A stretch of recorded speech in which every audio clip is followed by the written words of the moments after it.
Bienvenidas y bienvenidos a Noticias Positivas, donde te mostramos que un mundo mejor es posible. Y bueno, hoy vamos a hablar de algo que parece un oxímoron, una contradicción en sí misma, pero que existe, vaya que sí existe. Hablamos de banca ética con Juan Garibi, director de Desarrollo y Estrategia de FIARE. ¿Cómo estamos, Juan?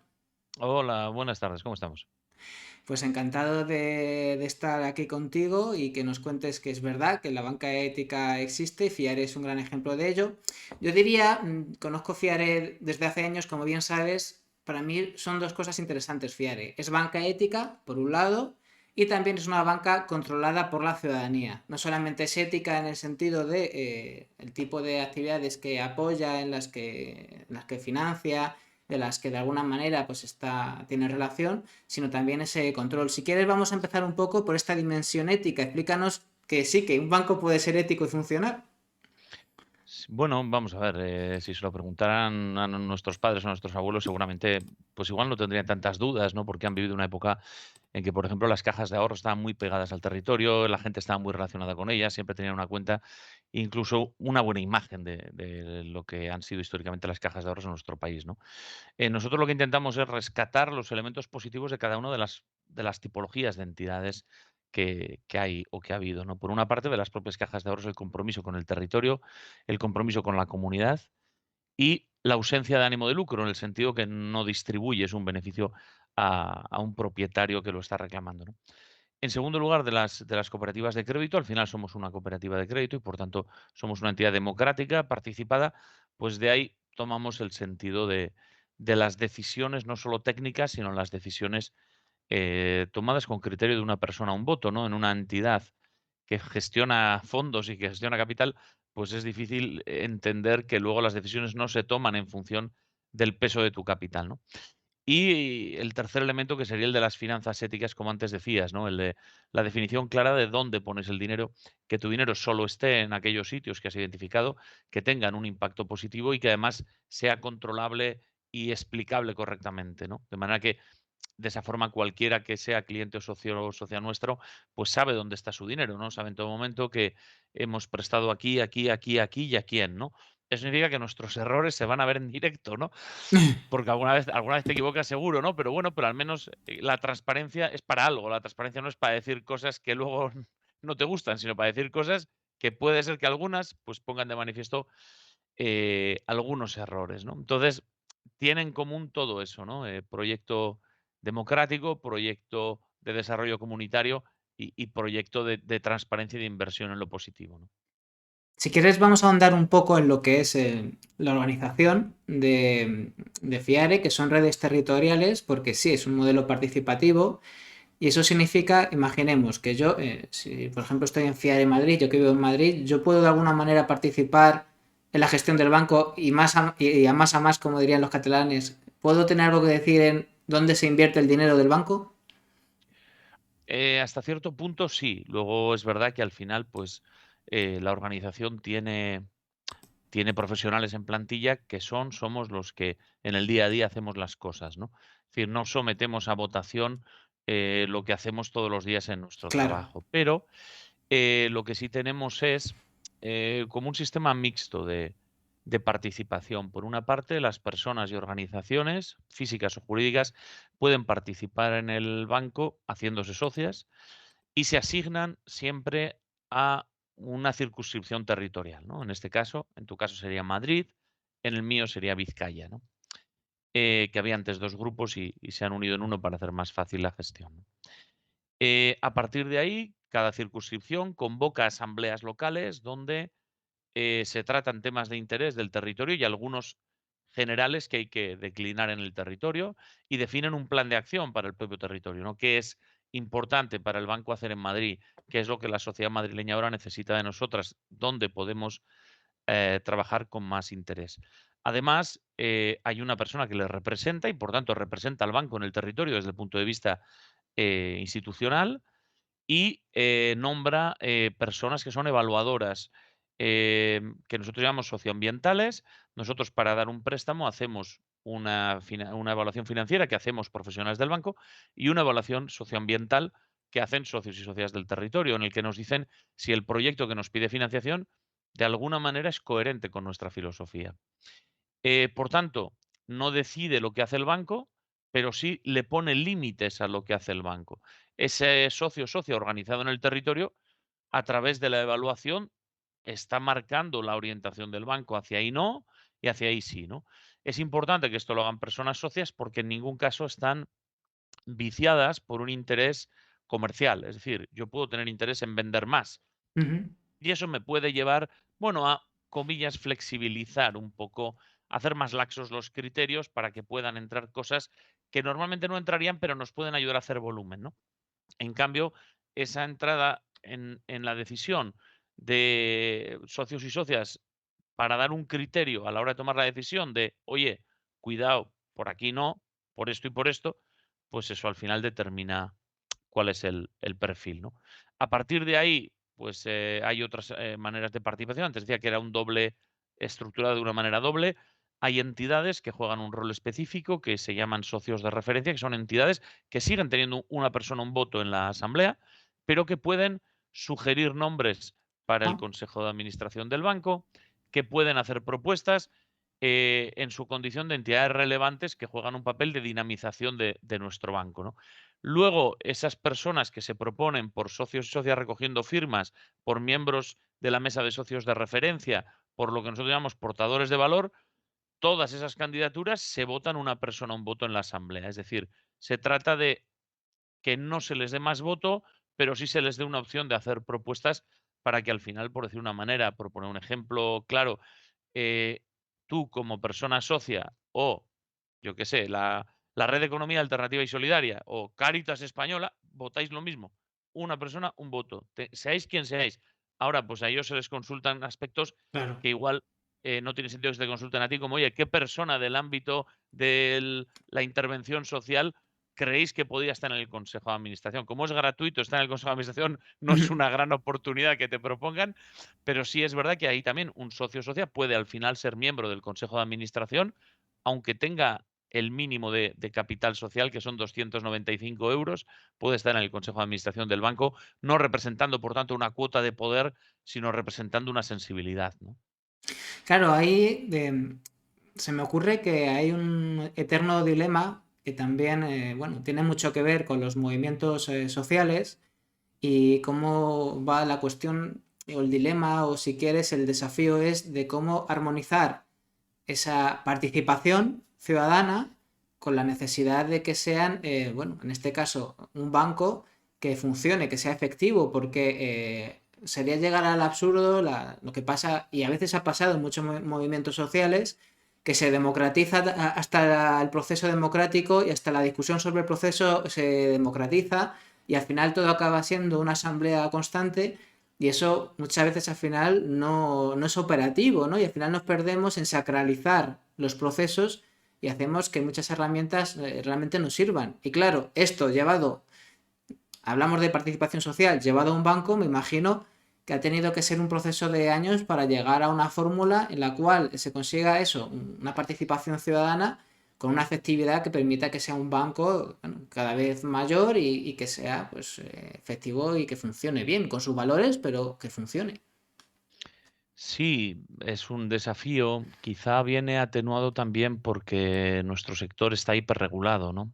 Entonces, no puedes hacer todo lo que te gustaría. No se trata de votar cosas que Claro. te está diciendo el Banco de España que tienes que hacer así. Es decir, lo que te está diciendo la normativa, ¿no? Entonces, habiendo tal un marco de juego tan acotado, es dentro de ese marco donde podemos decidir, ¿no? Al final, hay un elemento clave que es la gobernanza. Al tener cada persona un voto, no tenemos grupos de poder. No hay un poder económico que quiera controlar el banco. Por tanto, ya participar en los distintos estamentos del banco es absolutamente democrático, solo hace falta que te voten.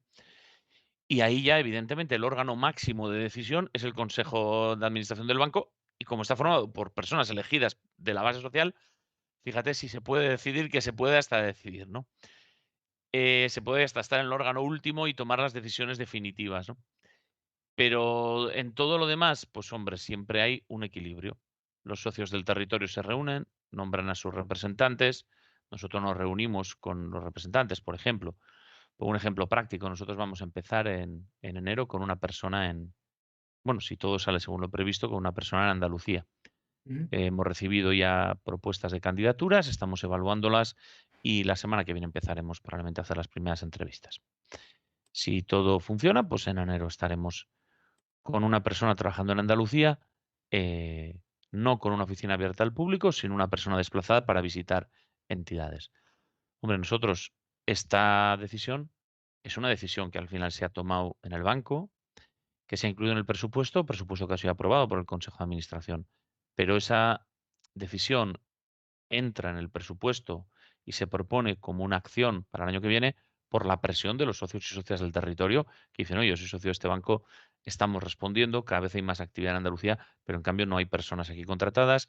Eso pues hace a veces más difícil el acceso a los servicios del banco, más lejano, más distante, en los que no son por Internet. Por tanto, pues esto sería útil, esa presión, pues al final va calando y al final el banco toma la decisión de, bueno, vamos a dar respuesta a esta dinámica poniendo una persona allí. ¿Y cómo se hace? Pues convocando a las representantes de los, en este caso, los dos grupos territoriales, oriental y occidental, de socios y socias de Andalucía.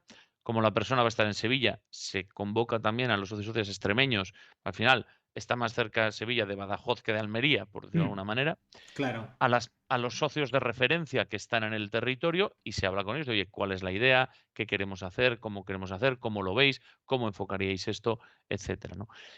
De manera que al final, pues hay una, bueno, nosotros le llamamos comunidad de acción, una, una puesta en común y un compartir dónde está cada uno. Al final, yo no entro a valorar si hay que admitir o no a una persona socia, no entro a valorar la evaluación ética de los proyectos, puedo compartir, pero no es mi ámbito de decisión, pero sí es mi ámbito de decisión, si apruebo o no un crédito, y ahí son los socios y socias los que pueden decir, oye, joder, pues este creo que es una entidad buena, creo que la conocemos, tal, pero no cuestionan que al final es una decisión profesional que yo pongo mi huella y puede venir el Banco de España y decir, oye, estáis aprobando cosas que no tienen ningún sentido porque este tío es un zoquete. Entonces, bueno, pero eso solo puede decir de mí, no lo puede decir de un socio que participa de una manera no contratada. Por eso cada uno tiene que tener su espacio claro.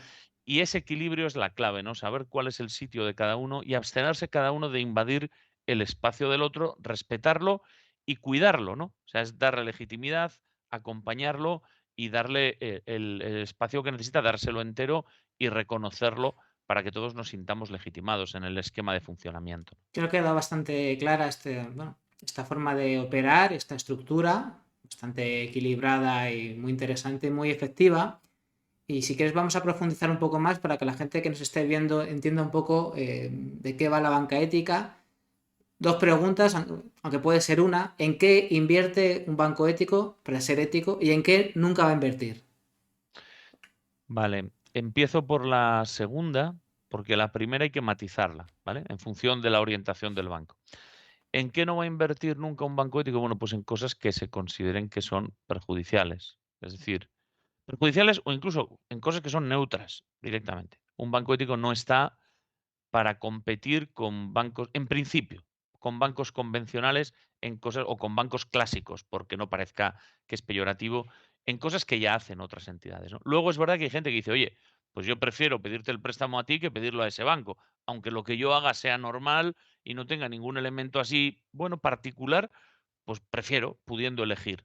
Y ahí puede estar la duda, ¿no? Pero en principio, un banco ético no va a invertir en actividades que sean neutras respecto al medio ambiente, neutras, evidentemente, o negativas, que sean neutras o negativas respecto a la comunidad, neutras o negativas respecto a su impacto social, contrataciones, tipos de contratos, niveles de salarios, ratios salariales entre quien más y quien menos gana, trabajo comunitario, elección de proveedores, etcétera, ¿no? Hay una serie, una batería de indicadores en los que mides los tres elementos, ¿no? La gobernanza de la entidad, su impacto ambiental y su impacto social. Si no es positivo, pues no te merece la pena entrar. Si es negativo, claramente no, ¿no? Y ahora, si es positivo, luego hay que ver cómo cada entidad determina qué es positivo. Y esto es un criterio valorativo y depende un poco de Claro. cómo se mueva cada entidad, ¿no? Pues, por ejemplo, para nosotros eh, puede haber elementos, pongo un ejemplo clásico conflictivo, ¿vale? Una empresa que cierra y se dedica a una actividad neutra. O sea, no trabaja ni servicios sociales, ni agricultura de proximidad, ni agricultura ecológica, ni energías renovables, ni trabajo para la comunidad. No, simplemente, no sé, el negocio que quieras, una ferretería, ¿vale? Y no estoy en contra de la ferretería, era para poner un negocio que aparentemente no es ni es inocuo, o sea, no es ni negativo ni es positivo per se. Y es una ferretería que es una sociedad limitada que pertenece a una persona que ha montado ese negocio, pues, como proyecto de autoempleo, ha generado un cierto empleo, contrata personas y luego intenta ganar lo máximo posible y llevárselo para su casa. Legítimo, por cierto, ¿eh? No lo critico, ni mucho menos. Ese negocio, en principio, pues no tiene elementos para ser financiado por un banco ético. Supongamos que esa persona se jubila y al ir a jubilar dice, bueno, voy a cerrar por jubilación. Y las personas trabajadoras dicen, yo no quiero perder mi puesto de trabajo, estaría dispuesto a crear una cooperativa y entre los trabajadores y trabajadoras estamos aquí, comprar esa, ese negocio a la persona que se jubila. Claro, según el enfoque de banca ética que utilices, puedes decir no, porque no hay un impacto objetivo positivo, sigue siendo una ferretería, por decirlo de una manera. O, en nuestro caso, nosotros decimos, bueno, hay un impacto objetivo potencial, pero luego hay un impacto subjetivo también, que es la estructura jurídica y el impacto en las personas que lideran el proyecto, ¿no? Estamos hablando de generación de empleo, mantenimiento de empleo, forma jurídica cooperativa democrática. Por tanto, aunque el impacto objetivo no se dé, el impacto subjetivo si se da, nosotros sí lo financiaríamos, por ejemplo, ¿no? Pues yo creo que hay casos limítrofes, ¿no? O sea, entonces siempre puedes poner casos de estudio muy sesudos, ¿no? Por ejemplo, la producción de agricultura ecológica certificada para la venta al extranjero y el envío de lo vendido por vehículo terrestre hasta el extranjero donde vas a vender, ¿no? Pues dices, joder, pues la producción parece ecológica, pero el producto, una vez que lo montas en la camioneta y lo mandas a Alemania, por el camino va perdiendo nivel ecológico a marchas forzadas, ¿no? Bueno, Claramente. pues hay que valorarlo. O sea, esto realmente sí, no. Una fundación que dices, joder, es una entidad sin ánimo de lucro. Normalmente las fundaciones no son necesariamente democráticas, tienen un patronato que se autorrenueva. Bueno, vale, hace actividad sin ánimo de lucro y de repente pues ves unas diferencias salariales enormes, ves un abuso de contratos temporales. eh, bueno, dices eso, por mucho que sea sin ánimo de lucro, subjetivamente tiene un impacto positivo, objetivamente el sector en el que trabaja también, pero luego también tiene unos elementos de minusvalor social en la gestión de los recursos humanos que ponen en duda la bondad de ese proyecto, ¿no? Bueno, pues eso es lo que hay que valorar. No es nada fácil. El 90%, 80% de los casos son muy claros y sí es un 75 y no es un 5, realmente no se acerca aquí a alguien que tiene un no claro, salvo que le hayan dicho que no en muchos Claro. sitios y viene a probar. Y luego hay un 20% que para eso está la formación a nuestros socios y socias en la evaluación socioambiental, tener una plataforma donde se analizan indicadores, tener un sistema de backup profesionalizado para casos complejos, es decir, y asumir el error. O sea, podemos equivocarnos. No, y que a lo mejor, precisamente, como hay un proceso de acompañamiento, a lo mejor algo que empieza siendo neutro, como tú bien dices, acaba siendo más positivo o acaban derivando hacia formas de participación societaria más democráticas o a lo mejor avanza en otras cuestiones, como por ejemplo niveles salariales más justos o temas de género. Podría ser, ¿no?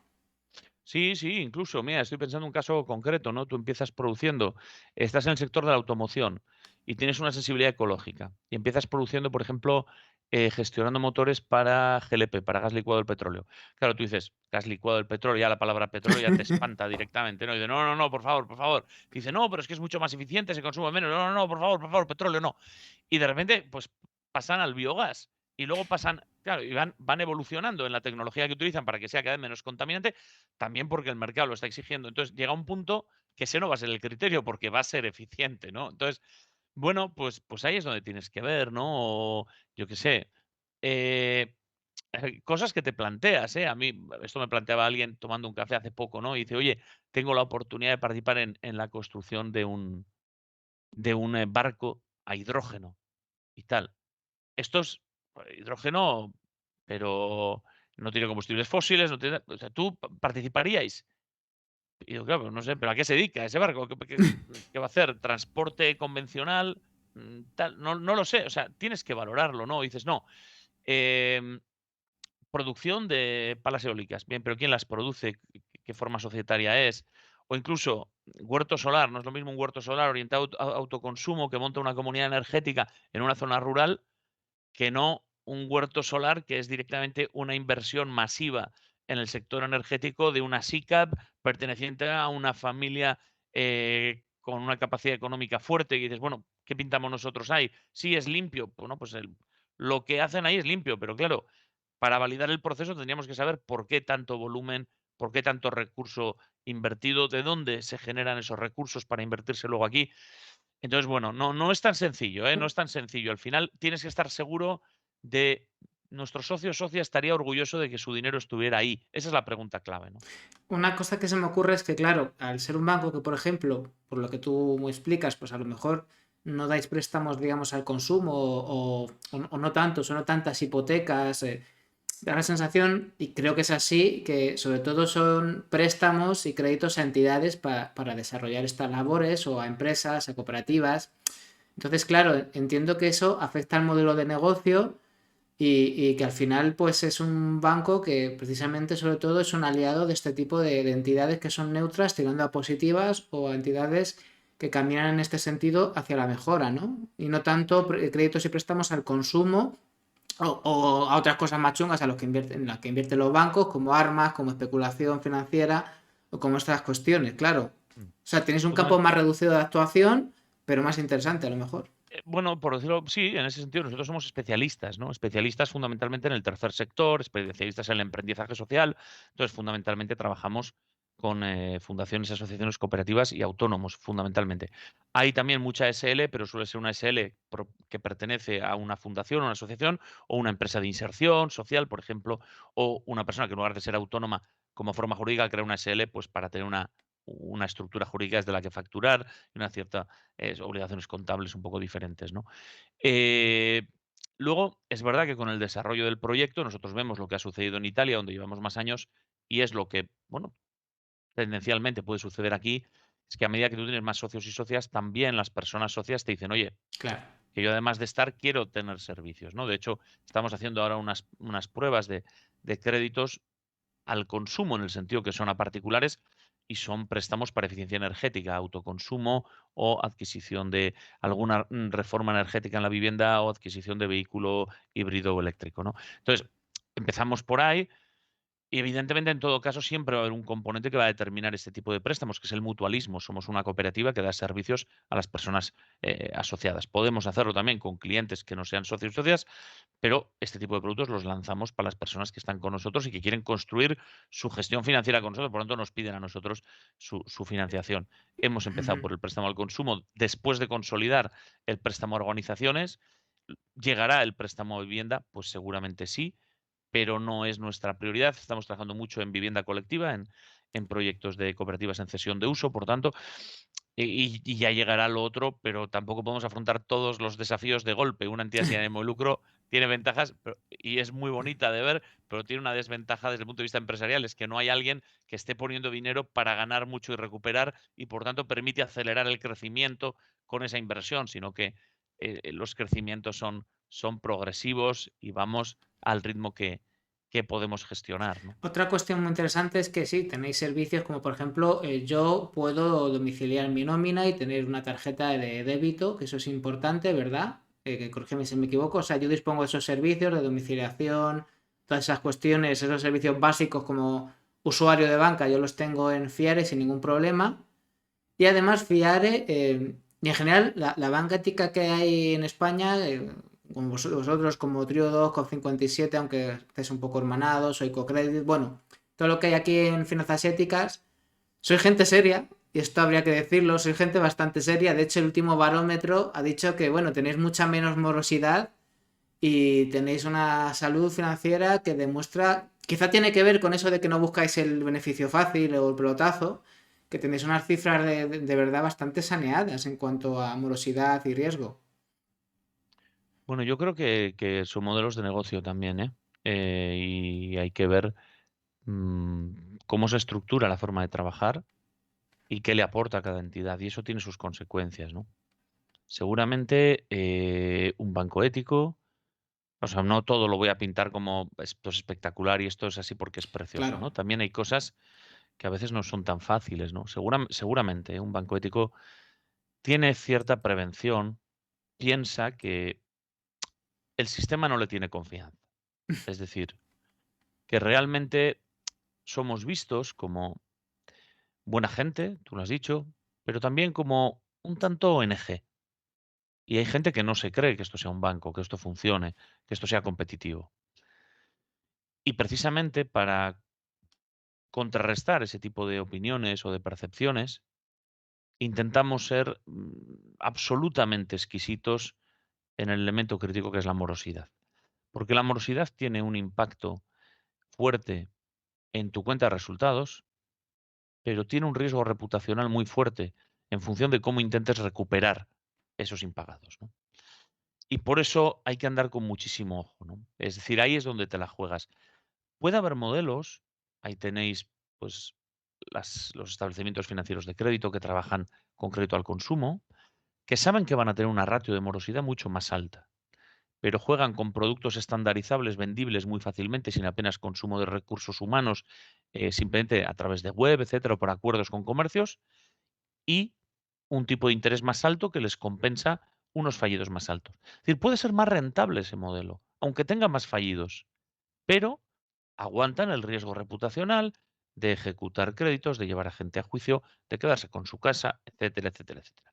Como nosotros eso no lo podemos hacer, pues tenemos que estructurarlo en un modelo que sea mucho más robusto desde el punto de vista de evitar situaciones de dificultad. Entonces, hacemos un análisis no basado exclusivamente en ratios y scoring, como hacen otras entidades financieras, sino que analizamos minuciosamente cada una de las operaciones. Puntualmente alguna se nos escapa, es cierto, y ahí lo que aplicamos es un principio claro, debilidad con el débil, fortaleza con el fuerte. Es decir, el que es vulnerable y le va mal, que nos lo cuente y hacemos lo que sea por reestructurar, por renegociar, por ver cómo podemos avanzar juntos. El que se hace el loco, no te paga, intenta llamarse andanas, aprovecharse de la supuesta debilidad de la banca ética, pues, oye, si tú nos tratas como un banco al uso, te trataremos como un cliente al uso. O sea, si eso es lo que estás buscando, ningún problema, no. Siempre hay abogados disponibles, ¿no? Sin embargo, pues si tú nos tratas como un proceso ético entre tú, que eres una persona con comportamientos éticos, nuestra entidad que lo es, y el circuito que hemos generado alrededor del dinero, que también es un circuito con un nivel de potencialidad de aportar cosas buenas importante, pues vamos a seguir por ahí.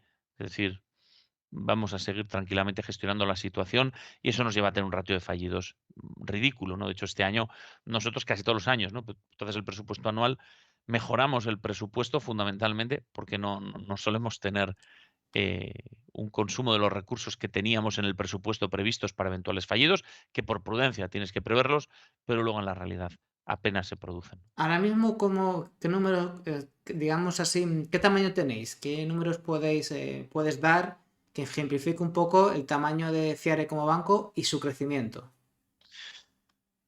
Por utilizar cifras redondas para hacernos una idea de cuál es su crecimiento y cuál es su momento actual, nosotros en este momento en ahorro del público tendremos unos 250 millones de euros en cifras muy redondas, ¿vale?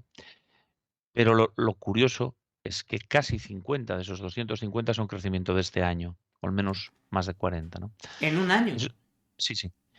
Eso Y quiere eso, decir, sí, por favor, bu ¿qué significa eso? Porque bueno, nuestros crecimientos siempre llevan siendo crecientes desde el principio. Nosotros empezamos en España, pongamos una fecha simbólica, el 1 de enero de 2015, con 43 millones de euros, y pues el primer año crecimos 10, el segundo crecimos y cada vez íbamos creciendo más, creciendo más, creciendo más, ¿no? Por tanto, ese crecimiento ha sido cada vez mayor, no siempre, perdón, no esto pasa es nada, una cosas del cosa, directo. no, es que esto es demencial. Me llaman de spam al teléfono de la tarjeta de datos que tengo en la tablet. O sea, ni siquiera es un teléfono. O sea, pero Madre bueno, mía. tiene un número asignado y por tanto, pues siempre se puede dar la murga a alguien a la hora que sea y donde sea, ¿no? No, decía que El Em, crecimiento que estabais sí, sí, sí, llevando, que que ese crecimiento se produce sin crecer tan proporcionalmente en número de clientes. Es decir, se produce, pongamos por caso, un crecimiento en número de clientes del 10%, pero en cambio se produce un crecimiento en volumen del 25%. ¿Por qué? Pues porque el importe medio por cliente cada vez es mayor. Cada vez se mantienen menos, incluso cierran sus posiciones con nosotros, personas que abrieron en 2015 por: Yo quiero ayudar esto de la banca, y te voy a claro, abrir una cuenta", pero lleva 5 años, no ha utilizado nunca, y entonces se le anima a que cierre porque no aporta nada, y al final tienes que llamarle porque se le ha caducado el DNI, tienes que llamarle porque no sé qué, te llaman por un certificado de para una notaría porque ha fallecido un cliente que no tenía nada o le quedaban 10 euros. Entonces, es muy farragoso si alguien realmente no va a utilizar, ¿no? Y eso se va depurando y cada vez hay más clientes que tienen con nosotros una parte más importante de su actividad, fundamentalmente organizaciones, ¿no? Y luego hay un elemento que este año está jugando algún tipo de efecto, y es el inicio de algunas entidades financieras a cobrar a sus clientes si tienen un saldo mayor de X, ¿no? Claro, si tú dices: "Yo te cobro", si tienes más de 100.000 euros en cuenta, y tú eres una fundación, una cooperativa, una asociación que tienes en ejecución un proyecto europeo para los próximos 2 años, en el que tienes que hacer, pues yo qué sé, reforestar árboles. Y es un proyecto de 4.000.000 de euros y te han pagado uno por adelantado, pues si a partir de 100.000 tienes que pagar una comisión por tener el dinero en el banco y tienes que tenerlo obligatoriamente en el banco, en una cuenta numerada, asignada, inamovible durante toda la vida del proyecto, pues a atizar.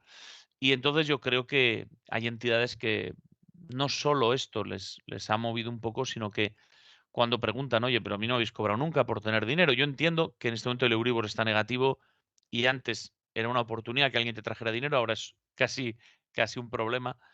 Entiendo que se le diga: "Mira, pasa esto y cuesta esto", ¿no? Hay unos costes y tenemos que cubrirlos de alguna manera. ¿Qué es lo que sucede? Que los bancos no están diciendo solo esto, sino están diciendo: "Y no te cobraríamos si un porcentaje de los recursos lo tuvieras invertido en fondos de inversión". claro. Y esto es lo que a muchas entidades sin ánimo de lucro, entidades de la intervención social, les está escamando más, porque dicen: "Yo no tengo perfil de riesgo". O sea, yo no quiero arriesgar los fondos que los tengo para un proyecto, no los tengo necesariamente para invertir. Hay otras que sí tienen ese perfil, tienen inversión a largo plazo y están dispuestas a hacerlo. Pero hay unas que dicen: "Me siento que me están forzando a entrar en un producto que no encaja con mi filosofía, que no me interesa, con lo cual prefiero pagar". Y ya que voy a elegir a quién pagar, pues prefiero pagarte a ti, que respetas lo que hago y no intentas venderme un producto que no quiero. También tenemos fondos de inversión ético, solo tenemos fondos de inversión ético, pero no los metemos como condicionante para nada. Los vendemos a las entidades que nos lo piden porque entra dentro de su política de riesgo, ¿no? Es bastante curioso que sea un problema el tema de, bueno, de que te vengan con ahorros, porque al fin y al cabo se supone que esa era la función con la que nació el banco. Vamos a hablar ya de los proyectos actuales, ya queda no mucho de entrevista. Tenemos gente en directo, digo por si alguien quiere hacer alguna pregunta. Mientras tanto, pues vamos a ir precisamente a lo que estáis haciendo ahora. Me interesa mucho ese proyecto de crowdfunding. Bueno, no sé si crowdfunding o matchfunding. Ahora me explicas de impacto positivo en el ámbito de la discapacidad que acabáis de lanzar, además. Sí, nosotros tenemos históricamente un canal de crowdfunding tradicional.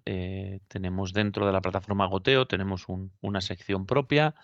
Y ahí lo que hacemos es ofrecer a las entidades socias nuestras la oportunidad de utilizar ese canal para sus proyectos y hacer llegar a toda nuestra base social sus propuestas, ¿no? Es una manera también de transmitir que no pretendemos solo ser un proveedor de servicios financieros, sino también ser alguien que se implica contigo y que quiere construir juntos un futuro, ¿no? Eso nos ha funcionado bastante bien estos 2 años que lo tenemos en funcionamiento. Y bueno, hemos planteado este año una iniciativa que en Italia ya se lleva haciendo más años, que es una convocatoria de match funding, ¿no? Nosotros lo que hacemos es elegir una temática y con esa temática pedimos a entidades solicitud de proyectos orientados hacia esa temática, Ujú. proyectos de crowdfunding, pero la primera aportación de aquellos que sean seleccionados la hacemos nosotros y cubrimos el 25% del crowdfunding de cada proyecto. Y hemos elegido iniciar esta andadura con esta convocatoria. Veremos qué tal sale, ¿eh? Porque llevamos una semana de convocatoria, todavía hay plazo hasta la semana que viene, me parece, para presentar proyectos. Pero sí que hemos elegido la discapacidad porque, bueno, pues los últimos años nosotros estamos muy activos en la economía social, somos miembros de la Confederación Española de la Economía Social, de CEPES, estamos en su junta directiva y, bueno, pues cada vez más, en cuanto profundizamos en el sector de la economía social, nos estamos encontrando más con el mundo de la discapacidad, ¿no? Que igual al principio pues no nos conocía o no estaba en las redes de economía solidaria donde nosotros hemos nacido, pero que, bueno, pues tiene muchísimos proyectos, desde el movimiento asociativo de familias de apoyo hasta los movimientos empresariales de centros especiales de empleo, eh, pasando por iniciativas de vivienda para estas personas, de tecnología, etcétera, ¿no?